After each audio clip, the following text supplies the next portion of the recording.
Hey, everybody. We'll give everybody a couple minutes to join here.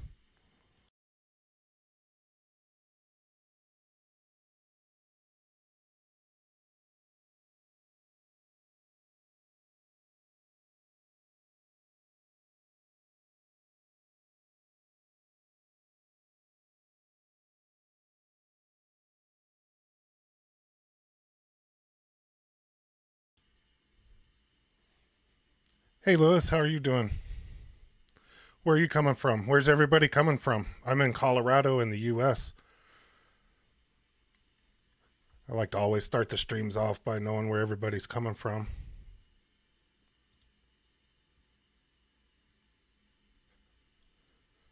Looks like we have a couple people coming in. Hey, Robert from North Carolina, South Carolina. Wow, Carolina's over there. Mark from Iowa. How are you, all y'all doing tonight?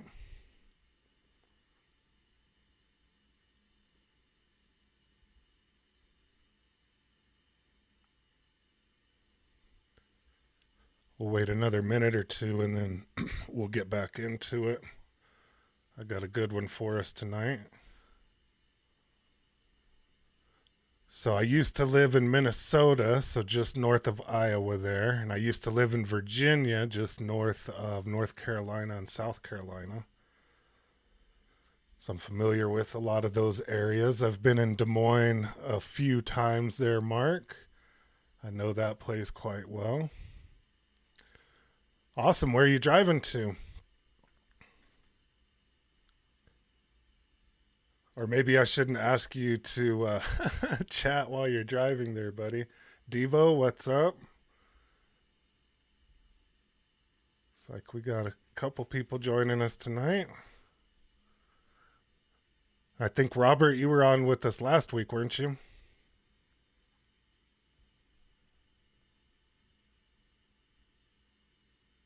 Driving home. Well, safe driving, man.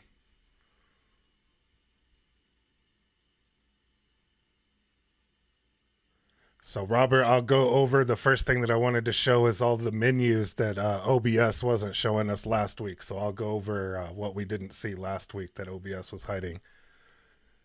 And then I'll get into what we'll do tonight, which would be pretty cool. So, yeah, we've already, we'll give it one more minute, 8:05, and we'll get it started.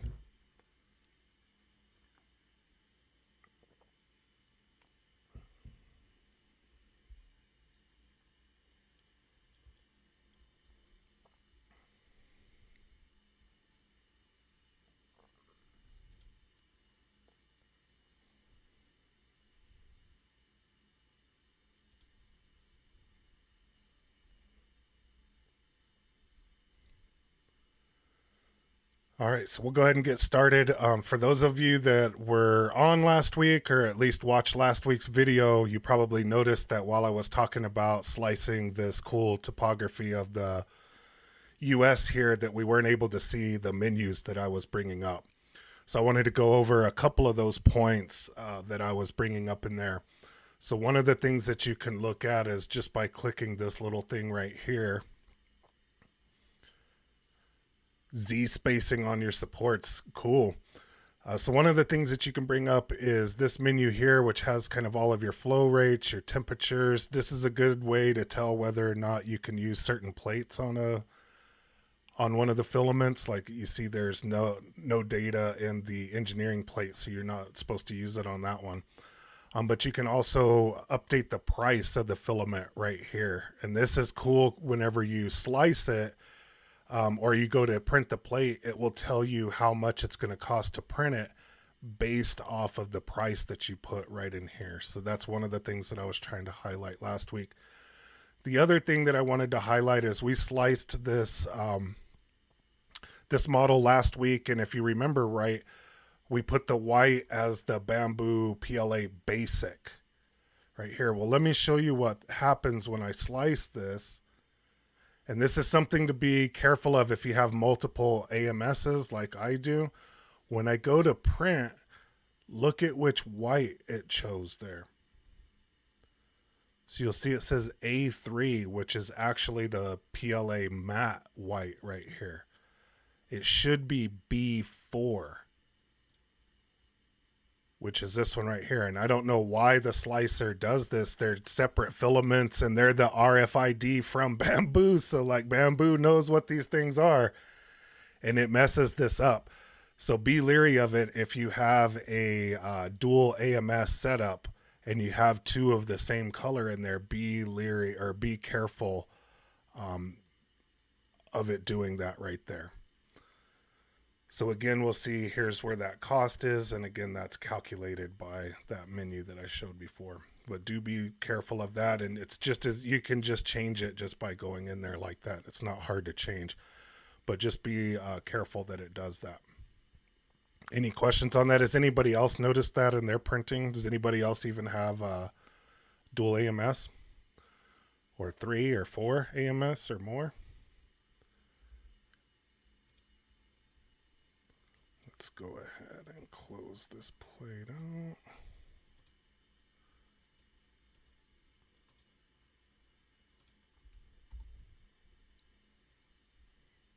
And then for tonight's video, what we'll be printing may not sound super cool at first, but the way that we're going to do it will be cool. I did leave a link to this printables page right here in the description. Let me know if you guys can't access that. Programmable tags for off-brand filaments. You know, I saw a couple of people on the internet trying to do that. And I think like that little flipper device may be something to where if you could get the little RFIDs, you'd be able to program it with something like that. But I do see some people doing that. You know, after Robert, you bring up a good point, you know, on those filaments, you know, you can use soft fever, Orca, whatever, to really dial in those filaments. It'd be good to put all of those flow settings and everything on an RFID for that stuff, because you don't really need to do the flow rate thing again. And it only does the flow rate on the first filament that it's going to print. It doesn't do the calibration. If you do the flow calibration whenever you print, it doesn't do it on all the filaments that you're printing with, only the first one that it's going to print with. So it's another reason why that Orca and all of that is, but I wish we could program RFID tags or something. And I think like devices like that little flipper device, I don't know if everybody's seen that, but devices like that may allow us to do just that thing. So let's get into what we're going to do tonight. So you'll see that this is a cool thing. If everybody has a laptop, this would be a cool thing to print anyway. But you'll see that we have kind of this base stand and these two wall things right here that we'll be printing. And also track the amount of remaining filament. Yeah, and you know, it has gears and it counts and knows how much it's moving things in and out. So it should be able to calibrate all of that. So we'll download a wall and a stand here for this. Keep in mind that we'll need to download 2 of these, and the easy way to do that is to just clone it. You don't have to download it twice, you just clone it. But what I thought would be cool is to color these red. So again, all I'm doing here is highlighting it and I'm pressing the number 2 to correspond to the red color that's right here. So all of this we've done before, and we see the little prime tower right there. And if we slice this, let's take a look. 2 hours and 33 minutes, $1.17. And we'll see that, you know, there's almost 12 grams of filament that's being flushed by doing this, by doing it this way. And this isn't the only way that we could print this. And I wanted to highlight this today just to give everybody an idea of some of the different ways that we can print that not only saves filament, but it'll save time and it'll make this a little bit easier to print. Some of you might know where I'm going with this, but for those of you that don't, what we can do here is instead of printing by each layer, which is what this is doing right now, right? So it's going layer 1, layer 2, layer all the way to layer 600 or however many layers this thing has. Probably not 600. But it'll go through every layer, right? So it's going to print all the red, and then it's going to do a filament change, and then it's going to print the black, and then it's going to do a filament change and do all of that. And that takes a long time, 2.5 hours. But there's another way that you can do this, and it doesn't work for everything, but it does work for some stuff. So if we go down into others right here, and go to print sequence. And if we change that to object, now what it's going to do is it's going to print this object, then this object, then it's going to do a filament change, and then it's going to print this one, or it's going to print the black one, do a filament change, and go do that. Whatever it happens to be. What you'll see is this border around here. So you can't have those borders crossing without it giving an error for that. But the good thing that we can do is just click the auto align. And now you'll see all of the borders are away. And these are far enough apart to where the head of the print head can go around and print all of this stuff, print all of that, and do that. So 2.5 hours, let's slice it now. 1 hour and 10 minutes. So that saved 1 hour and 20 minutes alone in print time, right? You could print this twice in the same amount of time, and only 0.16 gram of filament was flushed with this. So it saves on filament as well. And the cost went down to under $1. So where you can do this, it really makes sense. And you can see that it saves in print time. It saves in the amount of filament flushed.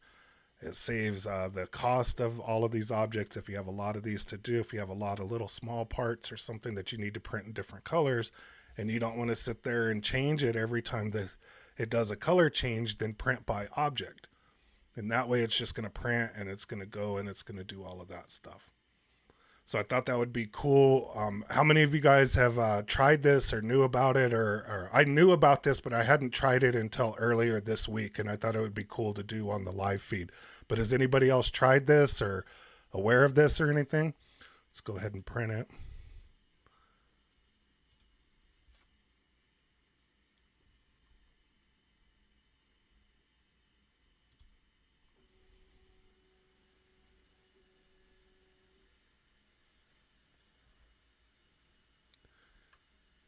And we'll get to there, and we'll let it heat up and do all of that. So I had never tried this before, but I had seen it before.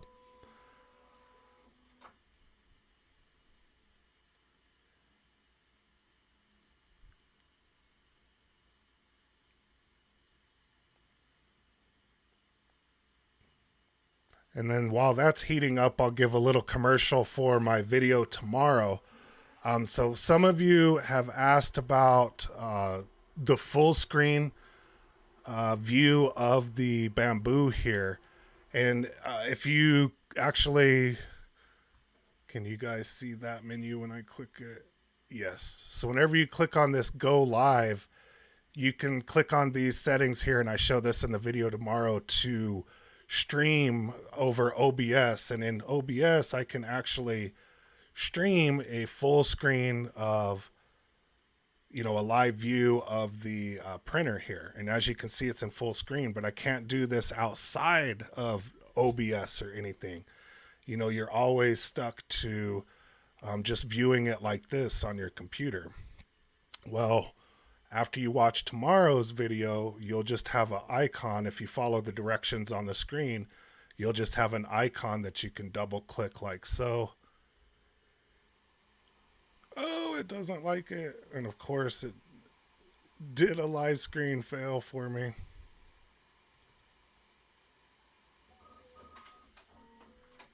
Anyway, I'll have to figure that out and add it to the video, but we'll have a video tomorrow. Of course, it dies on the live stream.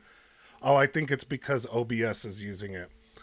But you'll have a way to view that in full screen outside of the studio and without having to look at it on your phone and everything. So be sure to tune into tomorrow's video and check that out. It'll take you about 10 minutes to set that up. And you can't stream with it and view it in that thing, apparently.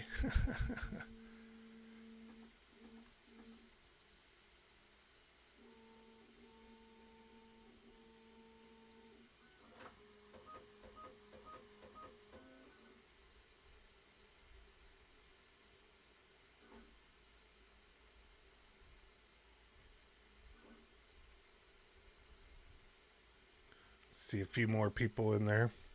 Aware, but have not tried it, Jack. Yeah, same here. I tried it earlier this week and printed the same thing and was pretty impressed by how much time you can save. Like I said, it's not for every print that you're gonna have, but there's definitely some prints like, you know, a laptop stand like this, or, you know, something that you're printing in a couple of colors. You know, that's not going to take up the whole build plate or whatever. This is a pretty good way to save some time and filament too.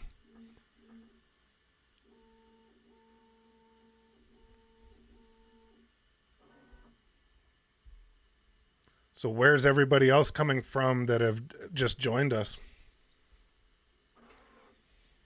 Hey, Peter, welcome back.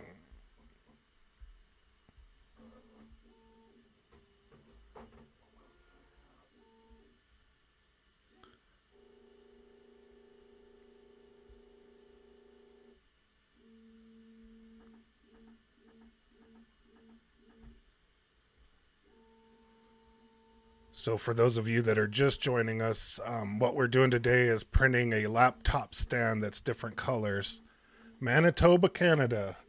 All right. No problem, Peter. Welcome from Canada, HJ.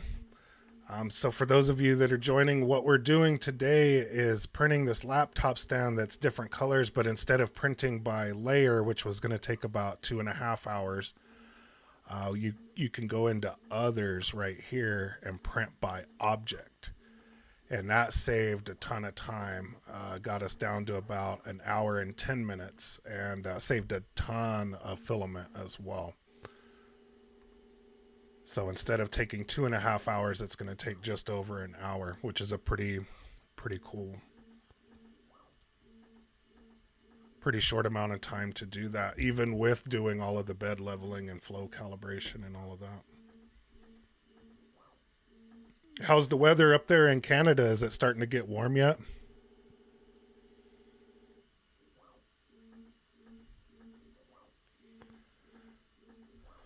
Michael, you know, maybe it would if it did everything, you know, layers just on the red and then did the black. I don't know if there's a way to set that up. I haven't played around with it too much to know that.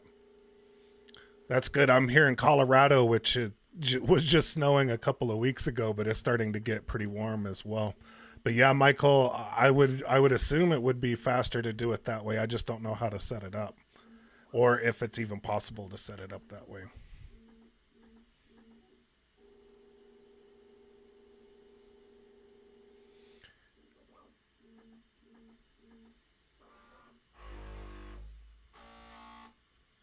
Can you guys hear the loud printer in the background? I don't know if you can hear it with through the microphone or not, but it's like right behind me.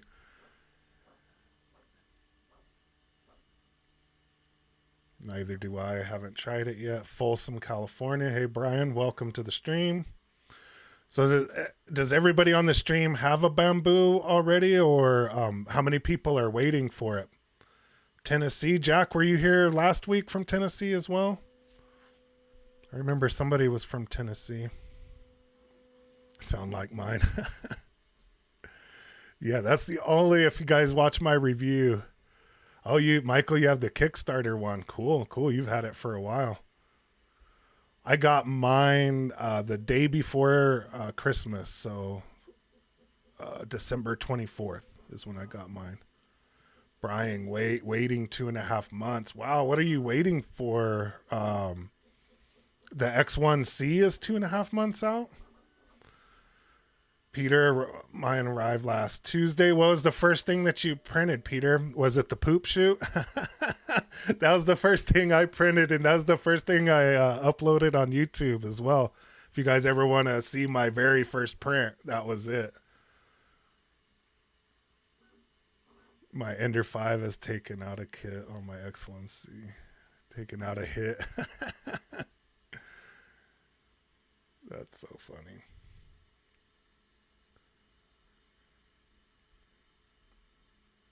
I'm glad you got yours, Peter. Brian, it's worth the wait. I think I waited a little over a month. I didn't have to wait 2.5 months, but I waited a little over a month. And what was crazy is I ordered it with the one AMS that comes with it, and I ordered a second AMS. The scraper. That's so funny. The scraper that I never use. My AMS came a couple of weeks before my X1C with the AMS unit in there. So I had one of the AMSs for a couple of weeks before I got it. Got it last August. Cool, Robert. Cool. You've had it for a little while as well.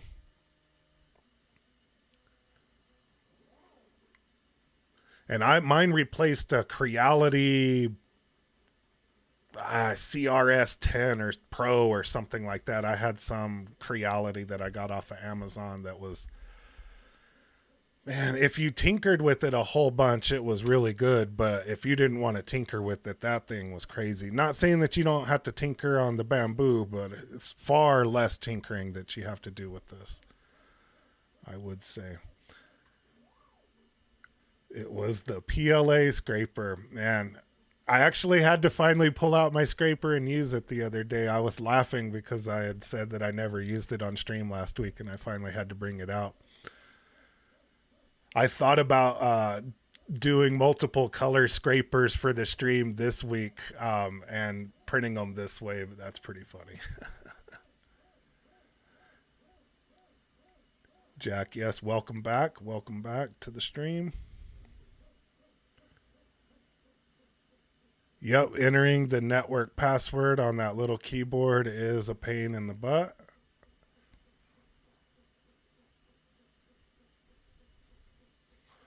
What is, Peter, did you get the AMS and everything? Have you done a multicolor print yet? Converting it over to a laser engraver. Interesting. That would be cool to see. Jack, you've had yours for a couple months. Cool. I'll be doing a video, something that I'm thinking about buying, and maybe bringing out the Creality out of the box that it's in. But I'll be doing a video, probably next week's video will be on an AMS alternative. I was at a conference and met a guy and did a video on an overview of an AMS alternative. And it will work on the Bambu, but it would also work on my Creality. So I'm thinking about, I'm going to do a video, just an overview, and let you guys see what this guy had to say at this conference. But I might buy one of those and add it to my Creality and see what see what happens with that, because it's another 4-color thing that you can use that is cheaper than the AMS. It looks like it's going to be far more tinkering than the AMS, though. So that's going to be the downside or the upside, depending on if you want something to tinker with. That's something. Yeah, Humble. I'm so tired of tinkering with my Ender 3. I've been watching your videos to justify grabbing a P1P. If you don't have to print the crazy heated up materials, that needs the chamber, although you can add a chamber to the P1P as well. Man, $700. It's a pretty good printer for $700. It ain't perfect, but it's pretty doggone good. I will say that. I've again, it's not. You can watch my review, which looks like you have. It's not a perfect printer. It does have its flaws. Again, it's not tinker proof, but it's far less tinkering, and it does a lot of cool stuff as well. So I highly recommend it still. And yes, got the AMS, but have little interest in multi-layer coloring or multi-color printing or anything like that. I changed to the 6mm tip, trying to print with TPU, still no success. Interesting. TPU, I still haven't tried to print TPU on this thing yet. Although I did, it will let you load it into the AMS and get stuck and then tell you it won't print with it. And then you have to take everything completely apart to get it back out of there without ruining everything. It's pretty awesome. So I haven't played around with the TPU since then. And now it's like the 3rd or 4th day that I had the printer that I did that. So I put that back in the box and haven't pulled it out since. Peter, more interesting in what I'm doing right now. Yep. Yep, this is pretty good. Like, well, if you had a whole bunch of the same, well, you know, back to what Michael was saying, if you had the whole bunch of the same items, say, you know, this little thing that it's printing now, say you wanted 10 of those and, you know, 3 of them were blue, 2 of them were white. Like if you had a little Etsy channel or were trying to do something like that, you know, this would be an easy way to, you know, print all of the same part in different colors and, you know, batch it out without, you know, having to monitor it a whole lot.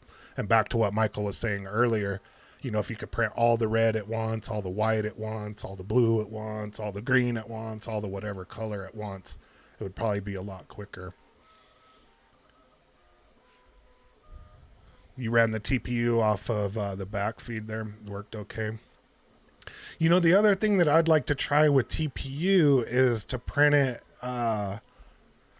you know, with PLA or with PETG or with another type of filament, you know, as that softer, you know, filament, a hard filament and a soft filament. But I'm not sure how you would do that with, you know, running the TPU through the back and then trying to run something else through the AMS, or if you would just have to switch everything out of the back while you were doing that. But yeah, I tried to run the TPU, and there's actually a video on YouTube that shows you how to, that's how I fixed it, how to take everything apart and fix it. That was like my 3rd or 4th day.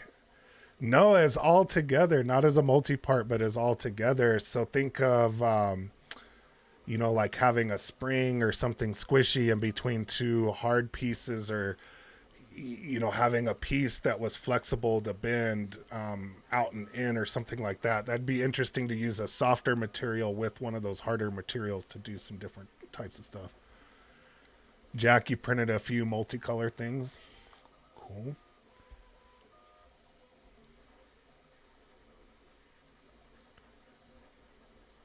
Yeah, I would say I do probably 50-50 color and single color. And I'll probably start to do more of this type of printing here, where we're printing by part instead of printing by layer. Because I do print, you know, one of the things that this would have been helpful on is the little clips that you use for the filament. I don't know if you guys have seen those, but you can print those out. And it's cool to print those in different colors. Again, you know, things that you're trying to batch out or whatever, it would be pretty cool to do that. And Michael, it looks like it's going to do the red, this wall and then the other wall. So I think it's going to do both of the same color at the same time, but it's not going to do it by layer with each of those. And I think that might be a little bit quicker, but I don't know by how much. It may actually take a little bit longer because it's got to move back and forth so many times. It'd be interesting to see if you could move back and forth and try both of those out. Yeah, as a hinge or something like that. Yeah, exactly, Robert, exactly. Something like that. But I was looking for a model or some way to, you know, build a model or something like that where it would be even feasible to do something. But I saw the same thing. It was like a hinge, and it looked like if this is the same one, let me know, but it looked like an accordion or whatever in between 2 things, and it was kind of like a hinge.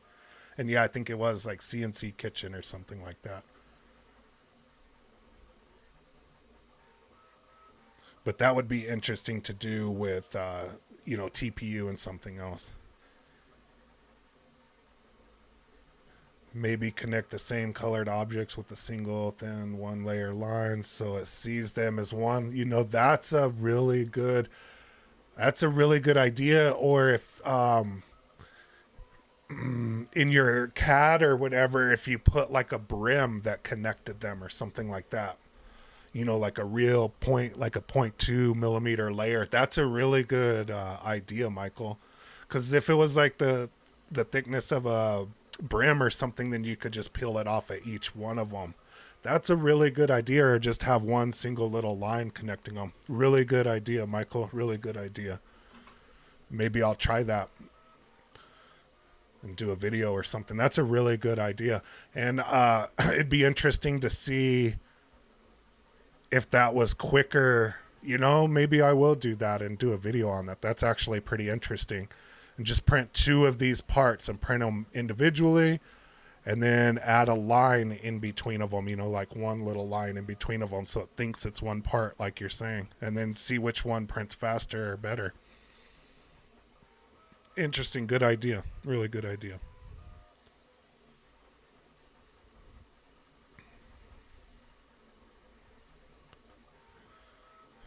Jason, welcome to the chat. Got my X1C and AMS on Thursday. Haven't stopped printing for the most part. Yep. The PETGCF. Okay. Super shiny. I liked the way that printed. It was very, very shiny. I did like that. So I haven't been using the AMS. It says it's compatible, but if you're going to run a bunch of it, I probably wouldn't do it. But if you only got to run a couple of things, I think you'll be okay.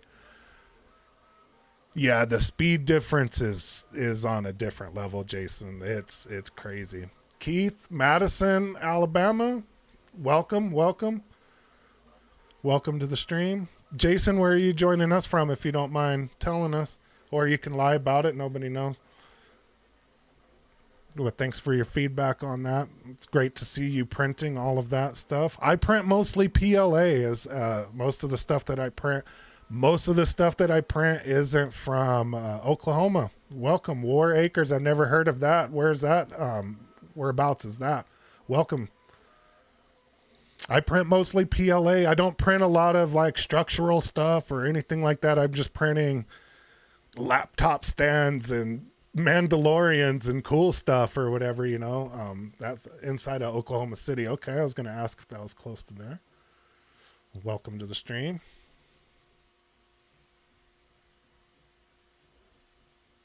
But yeah, I was impressed with the PETG carbon fiber. The PET, though, I would say would be my favorite. But I'll say the hardest thing that I've printed so far, and what I've started to print my spare filament spools out of, is the PC. Man, that stuff is hard. That's what I made that spool cover out of, because you have to print it at super high temp so it can handle the high temperatures. Man, that thing's super duper hard. That was the most stiff thing that I've printed so far, has been that PC. It was it was definitely noticeably stiffer than all of the carbon fiber ones. Too abrasive or too brittle? I don't know. The filament itself feels very, very abrasive. But I don't know of how brittle it is either. But that one for sure, even on the product page, it says do not use it in the AMS. Somebody last week said that they've used a whole bunch of it through the AMS and haven't had an issue with it. Again, so here's my thing to all of the comments and everything about it wearing out the tubes and everything. Even going through the back, it still goes through that main tube on the top to get down into the print head. So you're still running it through the deal. But to your question, Michael, if it's too brittle, then it breaks into pieces all throughout those tubes and you're constantly pulling that apart and everything. Atomic filaments, never heard of them, Jason. Variety of colors of PETG. Next up on the mod is the Hydra. I've been thinking about doing the Hydra as well. I just don't have any filament rolls that I would need it. There are AMS feeder protectors on printables. What do those feeder protectors do? Do those help with more abrasive filaments? I mean, the worst thing, if it's not going to break up or anything in there, if even like I bought the extra AMS and that thing came with enough tube to replace all of the tubes in both of them a couple of times. Like it came with enough of that stuff. If you're going to run the harsher filaments or the more rougher filaments through there, the worst case is you're going to have to cut a little 11-inch piece of tube and replace a tube here and there. But I don't think it's going to mess with anything else. I could be wrong on that. I mean, that's just my opinion, but that's my thoughts on it. I don't know how much it's going to hurt doing that. Yeah, and there we go. It printed that first one pretty quick, and then it went directly into that second red one. What I wish this thing had is where you could add a second camera to it and get a different camera view. Get 2 different camera views.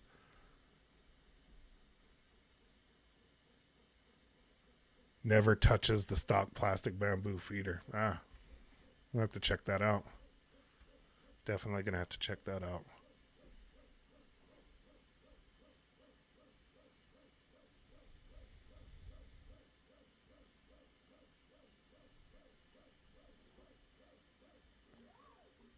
Has anybody printed with the silk or the tough filaments from Bambu?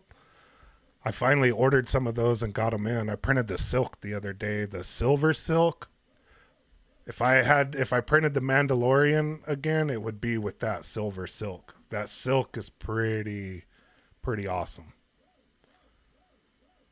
The tough, I didn't see any difference in it. I'll have to read on it a little bit more. But the silk, I want to order the blue and the gold of the silk because I think in some multicolor prints it would look pretty cool. But the silver, I printed out the little swatch for those of you that did the little project with all the swatches, so you have the different colors. Now every time I get a new color, I print the little swatch, and man, it looked really, really good. Indiana. Atomic Filaments is in Indiana, uses the same resin that Prusa uses. They don't wind it as neat. It prints the same. Love the stuff. Jason, do you get it on like their website or something, or do you have to, can you order it on Amazon or anything like that, or do you have to go to Atomic Filaments?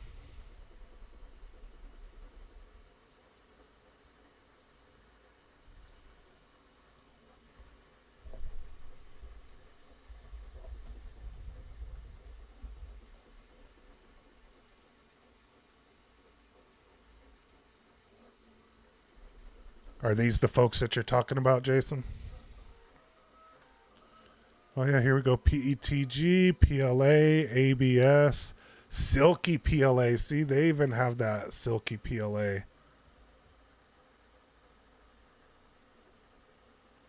Free shipping with $50 or more. How fast is the shipping? Does it take a little while, or are they pretty quick?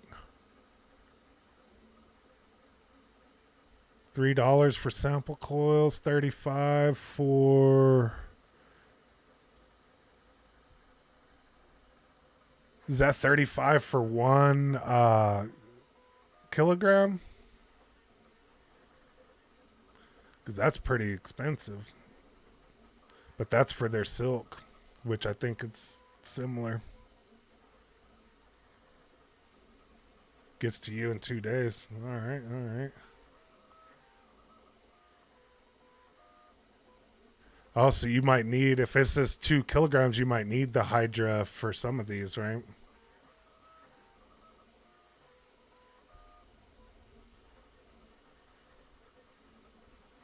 Hey, Mark, welcome to the stream. You have a Prusa looking to buy an X1C this month. Some questions. Do you need to remove the top glass for the PLA print? You don't need to remove it. I forgot to remove it about 90% of the time, except on the videos where I'm really trying to pay attention and be as scientific as I can. For PLA, it's pretty, it's not necessary. One of the things that I've done to help me remember is I just printed these the other day. You can print these little guys out that hold the lid up, so it lets it out. But it doesn't get super hot in there when you're printing PLA, so it doesn't do that. Okay, so you don't need to. It's recommended. These little things will help you vent the top of it. It's not a huge deal. It's not something that you need to like worry about constantly. Where do you keep the AMS? See, that's the thing. If you have to remove the top glass or you have these little things up here, where do you keep the AMS? And I actually have 2 AMSs and only one fits on the top. So I was into that problem already. So what I did is I built a shelf and mounted it to my wall just to the right of my Bambu. And then I put both of my AMSs on that wall so that I could take the glass off when needed. The other thing that I need to remove the glass for and do all of that is in some of the videos that I do, I need to get the camera in there. So I take the glass off of the top and I put my good camera in there to get some pictures. So it does that. Great questions, Mark. I want to use the texture plate. Oh, man. At first, I had pretty good luck with the textured plate, but I haven't used it in a really long time because it was just getting frustrating. When it would print, well, it was good, but it was like every other print would fail because it would slide around on the texture plate. And I put brims, I did all of that stuff.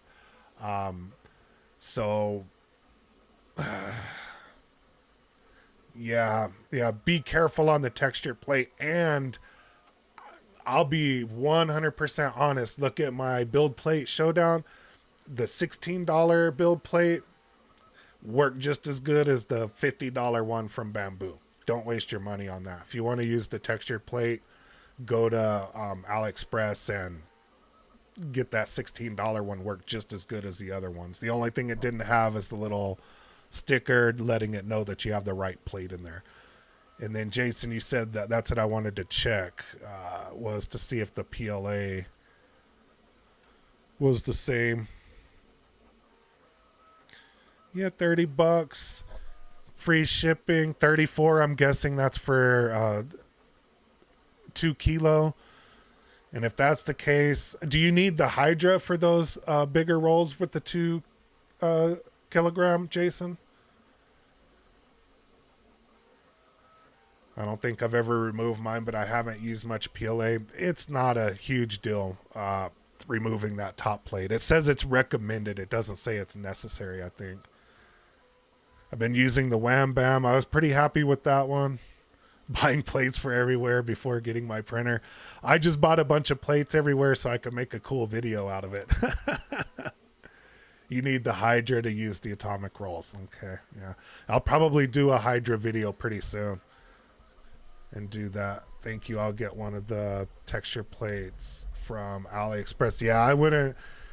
The only thing you're getting is that little sticker on there that tells it it's the right plate. Otherwise, man, that $16 plate worked just as good as all of the other ones. And there's some of them were 30, $45. That $16 plate, it looked exactly like everything. Let's see. Question 2. Can you do a 5-color print with one AMS where the 5th color will be the external spool? And see, that's what I was, I think you came a little bit late where I was talking about printing TPU from the external spool with the AMS. And I'm not sure that you can do that. And the reason why I think that is when you go to print here, does that menu show up? I always need to check that in OBS when I hover over that. Okay, so yeah, so right here, whenever you go to the print, right, and we send the job, you have to either enable the AMS or disable the AMS. And I don't see an option for both to have that 5th color. And honestly, that's why I got the second AMS, Mark, is not because I wanted to print 8 colors. It's because like the Mandalorian was 5. There's some other ones that have been 5 or 6 colors. And I didn't see a way to do that from this spool because as you can see here, it's either from the AMS or from the spool. Or if I'm wrong and somebody has the answer to that and I'm completely wrong, please correct me. But this is why I think that's not possible. And why I bought the second AMS when I did that, Mark.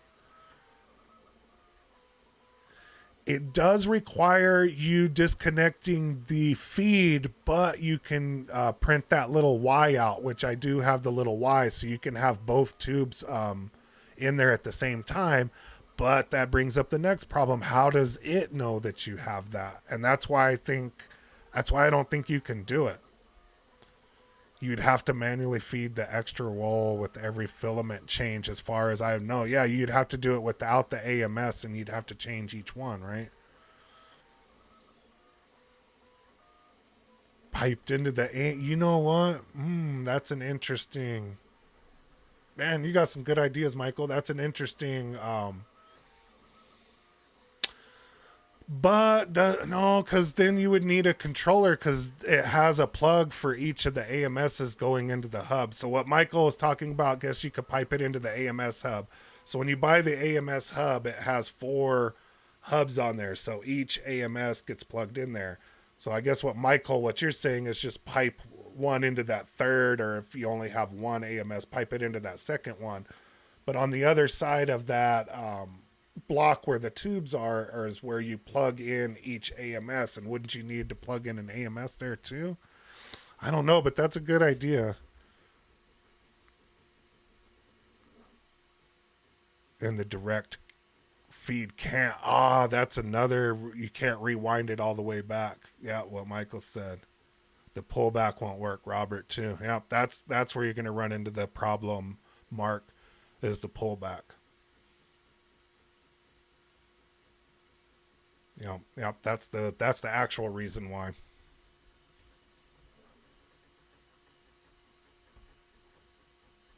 But yeah, that's the reason why I got the second AMS. I still don't think I've done an 8 color print since I've had it, but I've done several 5 and 6 color prints. And not a lot, but I had the opportunity to get 2 AMSs, so I did. And honestly, when I was buying this, and Mark, maybe this will help as well, and I forget who was trying to justify this. Let me scroll up. Whoever was trying to justify the purchase of this.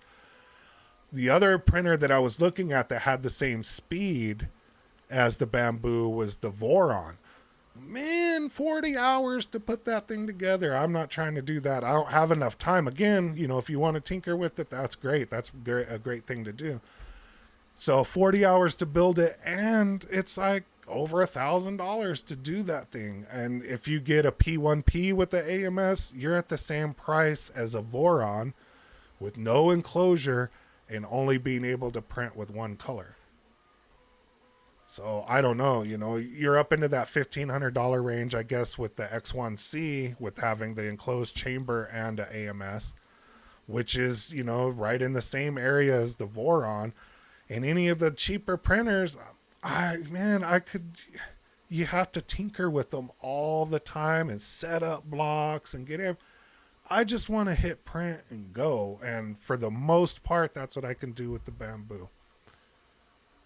If you calibrate your filaments via Orca, does disabling flow calibration stop that pattern from printing on the front of the plate? Yes. So if you uncheck this part right here, Mark, if you uncheck that flow calibration right there, and that is the benefit of doing the Orca or Soft Fever, and I explained that in the video that I did on that. That is the benefit of it, is that once you've done that, it does this flow.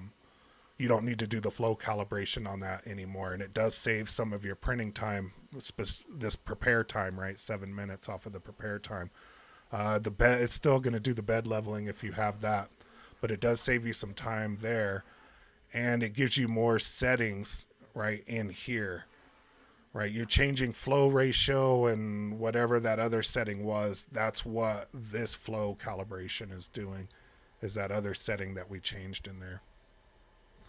Yeah, good quality Voron kit is $1,200, and that doesn't include a few hundred of other components like the Raspberry Pi, hot ends, and the 30 to 40. Yeah, that's exactly why I bought the Bambu instead of the Voron. You hit it right on the head, Michael. That's exactly why I did that. I was at this conference, this 3D printing conference the other day. Like I said, I'll make a video on that AMS alternative, and the Voron was there. The Voron and Prusa were the big sponsors of everything in there.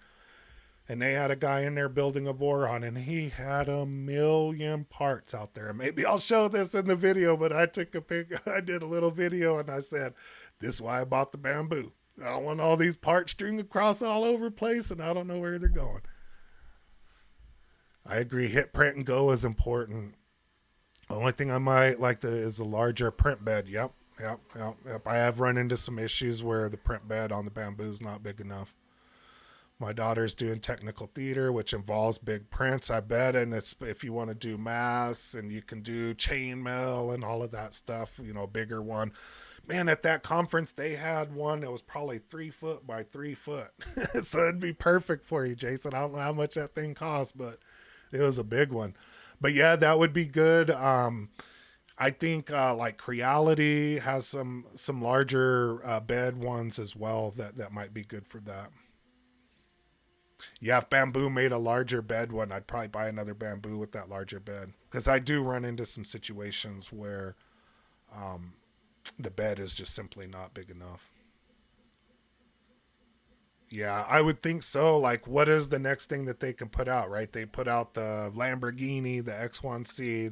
They brought out the, you know, the Pinto and the P1P, which is the, you know, it's still a good printer, but it's their cheaper one. The next thing on their list has got to be the large format one, right? The Elegoo Neptune Max on the top of my list. Moment for 470. Yeah, I've seen that one too. That's not a bad price at 470. It really isn't. Watch next week. I'll do the AMS alternative. Check out this AMS alternative. That might be something to add. Like I said, I might bring my Creality out of retirement to try this AMS alternative and add multicolor to that. But if you're not doing multicolor, I don't think that would really matter. But it might if you're doing a lot of that theater stuff. It'd be cool to have the colors in there. But I would imagine you're probably painting a good portion of that too, right? Let's check in on where we're at with the print here. Oh wow, we're already to the black. Yeah, see, I wish I had a second camera in here so you could get a different view of it over there. Yeah, that thing's super expensive though. What is it, like $700 for the palette? I looked at that. I almost got one for my Creality, and I probably would have if the biggest issue that I had with the Creality is since the gate or the print head goes up and down or whatever, it would always get crooked. And I put the spring things in there to keep it, but every single print I would have to straighten it back out, and I had to get these little blocks with it. And if I did a print that was over 14-15 hours, it would mess up at the top of it. That was the issue that I had with the Creality. If I didn't have that issue with my Creality, I probably would have brought the palette and never bought a Bambu in the first place. But I wanted to do multicolor and was looking at ways to do it, and that thing is expensive, and I could buy a Bambu and a whole new printer that printed 5 times faster than that stupid Creality was slow as all get out. Yeah, same for my Ender 5. I think they could make a non-pro version that is cheaper, but I haven't looked at it in a while. Yeah, I think there's a non-pro that's like $500 or $400 or something like that. And I heard that thing, so the palette actually, to be honest with you, and this AMS alternative that I'll show next week is similar to this, where the Bambu pulls everything back and does all of that, takes a really long time. The palette actually knows how much filament is going in there, and it cuts and it slices it to do that. But I heard there was a ton of problems with that. You don't see a whole lot of long-term reviews, and the only reviews that you see on it are all those paid review ones where everybody's like, oh my gosh, it's the best thing in the world. But you don't see a lot of people with, oh, I've had it for a year and I've printed, 1,000 different things, where I can say that about my Bambu at this point, at this part, From reading the reviews, both the palette and the Prusa MMU are a lot less reliable than Bambus. Yeah, that's what I saw too. And you don't see a lot of long-term reviews on any of that stuff. Ask as many questions as you'd like, Mark. That's what we're all here for. How does speed work? Besides, I saw the pre-sliced Benchy is really fast, but when I tried to slice it using Bambu, it doesn't see. Yeah.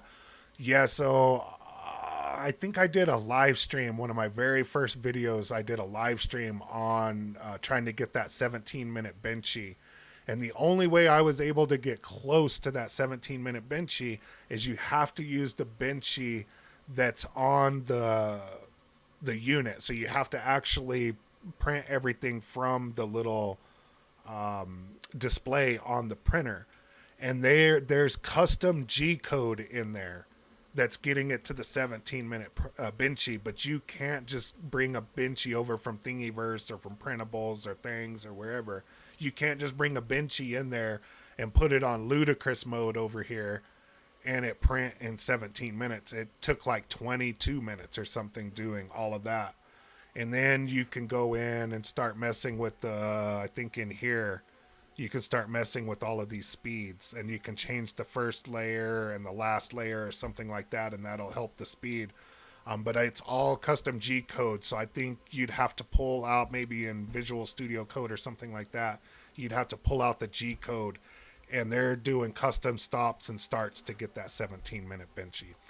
Long story short, it's a marketing thing. The 20-minute benchy that it actually does is a pretty good marketing thing. I don't know why they needed to cut 3 minutes of it off, but I was only able to get 20 minutes, 22 minutes, something like that. I did a live stream of it way back, like in January, early January, I think. And that's the only way I was able to get it, is to print it on the one that's on the display that's built in. And how do you set speed? Right here. Mark, so you click on this thing right here, and then you click to sport, ludicrous, and there's a slower speed that makes it quiet. So if you do need to print and make it quiet, and it's time's not an issue there, like if you're printing overnight and you have a baby sleeping in the next room, there's also a silent mode here that slows it down and it makes it a lot quieter. But you just select sport or ludicrous. Sport is 124%, so it's 24% faster. Ludicrous, I think, is 166%.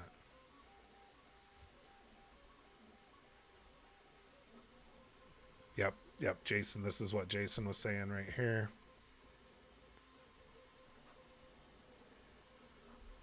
Third-party nozzle, help with that higher speed.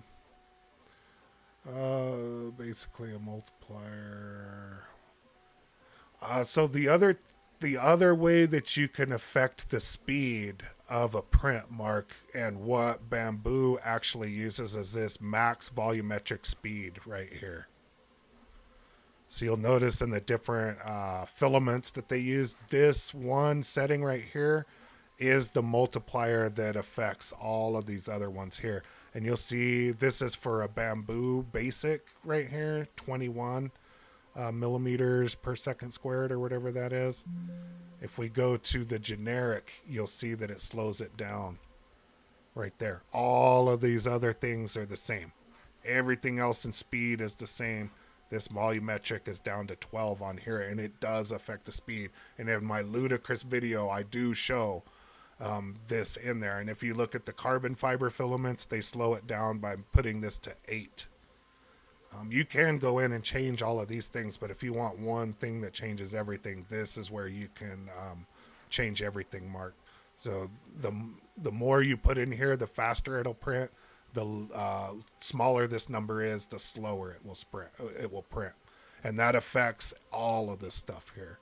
So you could set this stuff to 1,000, and if you put this on 1, it's only going to print at that speed. So that's how I control the speed. And the third-party filaments, you can speed them up and slow them down and everything on there. But that's the one. You can go in here and mess with all of this stuff, but I just mess with that max volumetric speed. And that's what I see Bambu do with their filaments too. Whenever you run the RFID and you go in and change them, I don't have a different one in here, but it changes what that max volumetric speed is. And for generic PLA, it puts it at 12. For the normal Bambu stuff, I think it's 21. Yeah, so it prints faster. But that's another way that you can affect the speed of the print. Have seen the built-in Benchy print in 14 minutes on Ludicrous, but I never printed it myself. Yeah, that's crazy.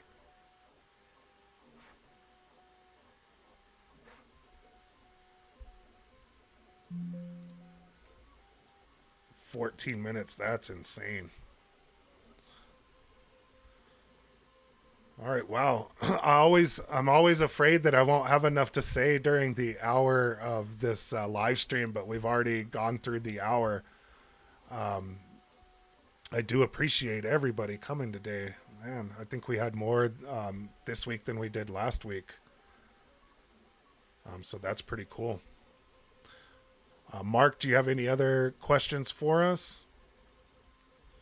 Otherwise, I'll let everybody go, and you'll see that my print will be done in about 23 minutes. It printed pretty quick.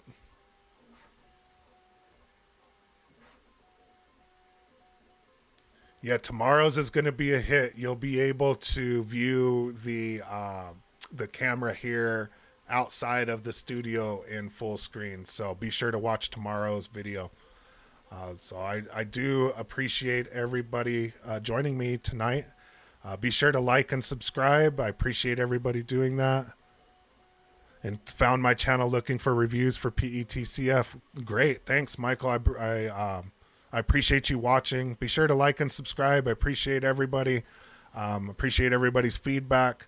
And I'll see you guys next Saturday.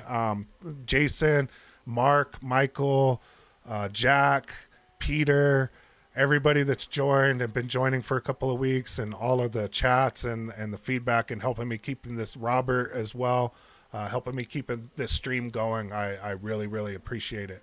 Thank you guys so much. See you next week. Bye, everybody. Thanks,